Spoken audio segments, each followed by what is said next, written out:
Hello, and we're going to look through the trig question from the March assessment now.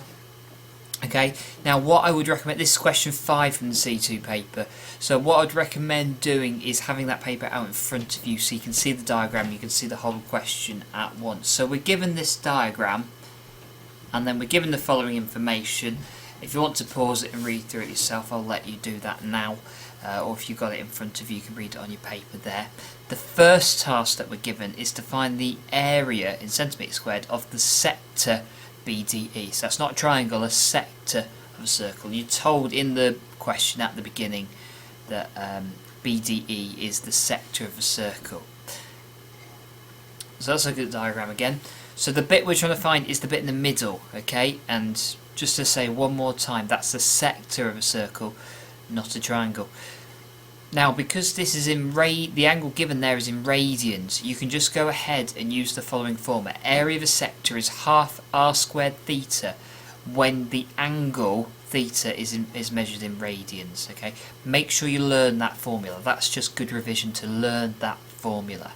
Okay, if it's in degrees, the formula is a little bit more complicated. You have to work out pi r squared and then find out what fraction of 360 for your angle. So the area of sector, when you're using radians, the formula becomes a little bit more simpler. So what we need to do is just plug r and theta in there. R's 5 and theta is 1.4 radians. Sub it all in, and you get the area of BDE is 17.5 centimetres squared. That's the first part. Now let's look at the second part. The second part is that we need to find the angle DBC. Okay, just taking you back to here. Part B, find the size of the angle DBC, giving your answer in radians to 3 decimal places. Okay, really important that you work in radians with this, and that you read carefully that your answer needs to be 3 decimal places, not significant figures in this case, but decimal places for part B. So here we've got 3 sides of a triangle, and we wish to find an angle. In this case, use the cosine rule.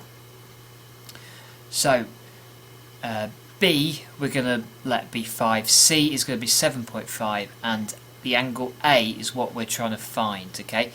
And little a is going to be 6.1. So what you can do is you can either plug those numbers into your formula, or you can rearrange the formula as it is, okay? So either you can learn that off by heart, that rearrangement. You can rearrange it in the exam, although you are on time constraints, so you don't want to make a mistake with it. Or the alternative thing is sub all your numbers into the original equation and then do the rearranging. Okay, you will get the top formula there in the exam. You won't get the rearranged version for your angle in the exam. So make sure you are able to find the angle. So we just sub our numbers in. Think of it as the b squared and the c squared of 5 and 7.5. The a squared, sorry, the a is going to be 6.1. So just sub the numbers in, okay, and then you can find the angle. So instead of calling it a, I'll call it dbc. So just be careful with notation. Make sure you sub in for the right letters. The ones that are positive are going to be the 2 sides here in this corner. And then your A is just the side that's opposite the angle you're trying to find. So sub that all in, and then what we need to do is find inverse cos of that. Now, from marking the exam, the thing that a lot of people did incorrectly here, or not necessarily incorrectly, but wasted a lot of time doing, is they found this out in degrees and then changed it into radians. Put your calculator in radians mode, so when you find inverse cos of an angle, that will tell you what it is in radians, and it will save you having to convert from degrees to radians. You still could do that, but it was just more time consuming, and sometimes you lost accuracy. Okay, so 3 decimal places, the answer is 0.943 radians. So that's part B. Just go back. Part C is to find in centimetres squared the area of the shape ABCDEA, pretty much that means the whole thing, giving your answer to 3 significant figures. So now we've got to find the area of the whole shape. So to start off, we'll start from the right, okay, and we'll find the area of this triangle here on the right. So you've got the angle from part B, and you know the two sides, you know everything in the corner, so therefore you can go ahead and use half AB sine C, okay, where A is 5, B is 7.5, and the angle C, that's 0.943 radians. Yeah, again, just keep your calculator in radians mode and just use half AB sine C. It will work with degrees, but you don't want to then have to convert to back to degrees and then keep on converting, between different, between radians and degrees. So when we keep it all in radians and we do half times 5 times 7.5 times sine 0.943, we get 15.175 centimeters squared. Now the sector, we already worked that out in part A, so now the bulk of this question is finding out the area of this right angle triangle here on the left. So at the moment we don't really know much information. We know it's a right angle triangle and we know that EB is length 5, but there's a few other things we don't really know that we need to find out. Now to work out the area of a triangle, you just need to do the base times height and half it. If you haven't got the base and height available to you, you can use sine rule. You can use half AB sine C, but we can't use that at the moment because we only know one of the sides. So we need to find some other sides of this triangle. So first we're going to find the angle EBA, and to do that we've got angles on a straight line. Now you might be used to from GCSE thinking that angles on a straight line add up to 180. Well, when we talk about radians, remember pi radians is the same as 180 degrees.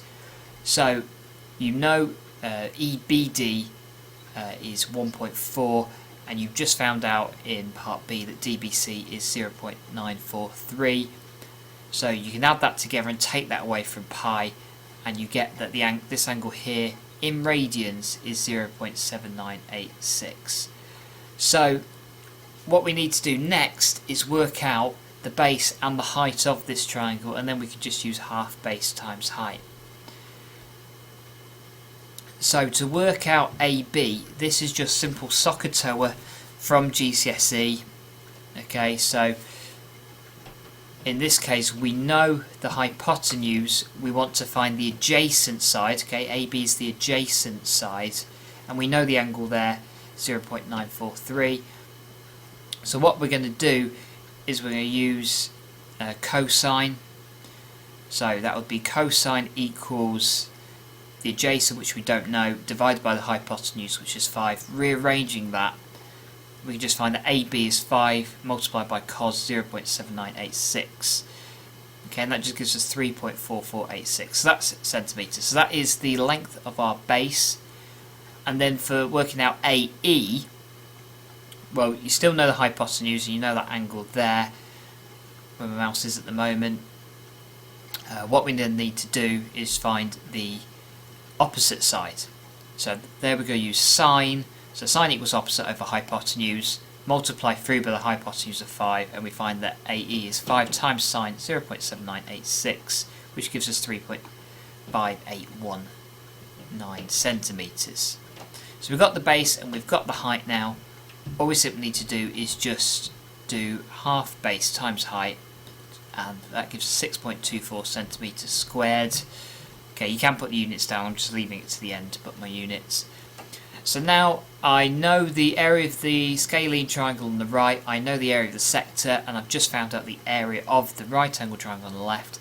Add it all together and we get that our total area is 38.9 centimetres squared. Okay, a lot of this question is just making sure you revise and know all your formulae.